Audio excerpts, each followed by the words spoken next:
Okay, thank you very much.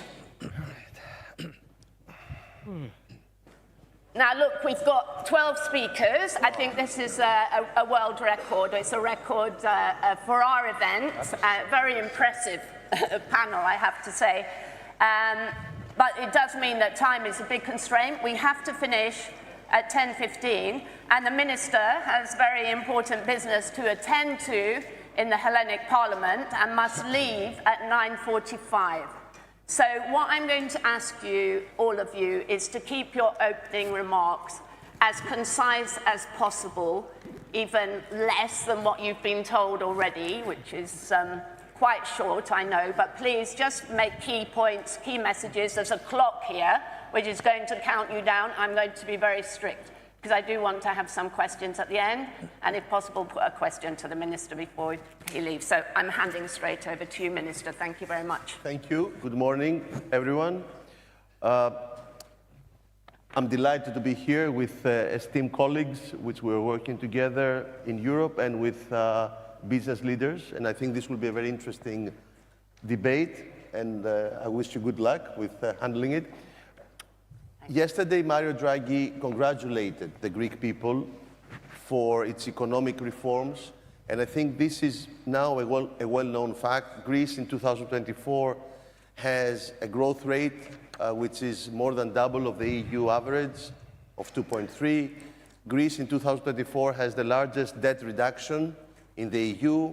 The debt to GDP was 209% in 2020. It is down to 156% in 2024, and it's foreseen to be 120% debt to GDP in 2030. The unemployment since 2019 has dropped to 8.3, and we had 4.8 primary surplus. So this, I think, is well known, and this is due to the hardship of the Greek people, and which is well recognized by Mario Draghi yesterday. What I think is not known is the equal success we have in the energy sector. We have now electricity produced by solar and wind more than 56% in Greece. We have more than doubled the installed capacity in renewables since 2018. And we have cut our use of lignite since 2005 by 91%, and greenhouse gas emissions by 46%. Greece is moving into the clean energy trajectory, and this we're doing, and actually the bill in the Parliament, that unfortunately I will have to leave because it's voted, is for the introduction of a framework for the use of biomethane and hydrogen. So Greece is expanding its diversification of energy from all possible sources, and at the same time, it reinforces its interconnection within the country with a historic, a landmark interconnection which we had with Crete, and we're now moving ahead with the Dodecanese and the North Aegean, and at the same time with the regional cooperation, which I'm sure we're going to speak later. Regional cooperation is key. In the next 4 months, we're going to have 2 very important meetings, which I think illustrate the importance of regional cooperation.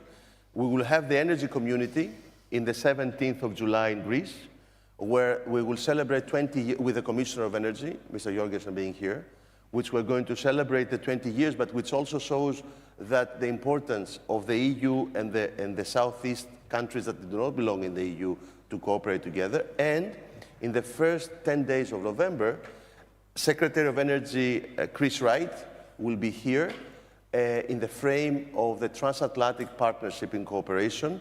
Again, another expression of the new reality where energy is playing a broader geopolitical role. So I'm happy that I made it on time, and I already saved you 1 minute. One and a half minutes. Thank you very much, Minister. That's great.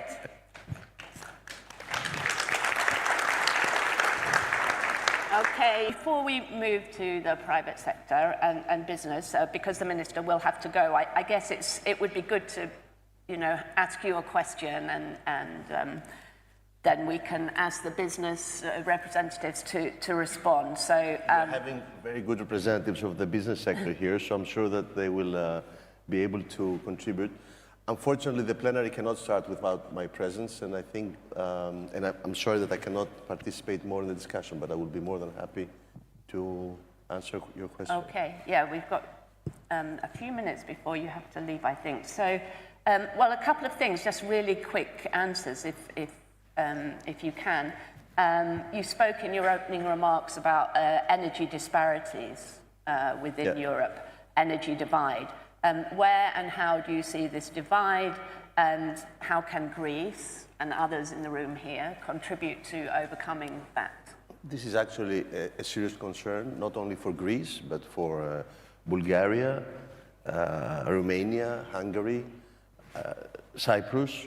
Southeast Europe is facing persistent divergence in terms of the pricing. This is happening year after year, and we're very happy that the southeastern European countries succeeded in incorporating this recognition in the recent EU Energy Ministers' Council. Clearly, it has to do with the infrastructure of the region, yes, but at the same time, I think there's great room of improvement. The Prime Minister Mitsotakis has surfaced this issue last July and this year in January, and fortunately, the Commission has reacted to this concern, which is a concern that I believe has far more reaching consequences, in the sense that it challenges the socio-economic legitimation of the EU project, and it allows populistic voices to be heard. So a new task force has been formed in an EU Commission level, which will start operating in the coming days, and we'll try to see, A, how we can improve the efficiencies of the cooperation, and B, how this algorithm that is the basis of the pricing can be potentially improved in terms of efficiency. It's a very important issue. It affects many countries, and it affects the legitimation of Europe. And fortunately, the EU recognized the issue, and as in everything in our personal life, recognizing a problem is the first step for solving it. Absolutely, yeah. I know that the Prime Minister has made this, consistently raised this in Brussels, so it's good to see that something has actually, that there's been a response. Just another question really on coming back to the issue of regional cooperation, which everybody here has emphasized very much in their opening remarks. And obviously Greece is collaborating very closely with neighboring countries, Bulgaria, Albania, Italy, and so on cross-border energy grid integration. Can you just say a bit more about what role these partnerships play in Greece's broader green transition strategy and its role as a regional hub?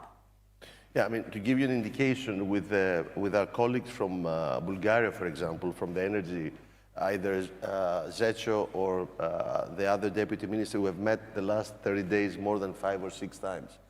Energy has become a connecting element for the region.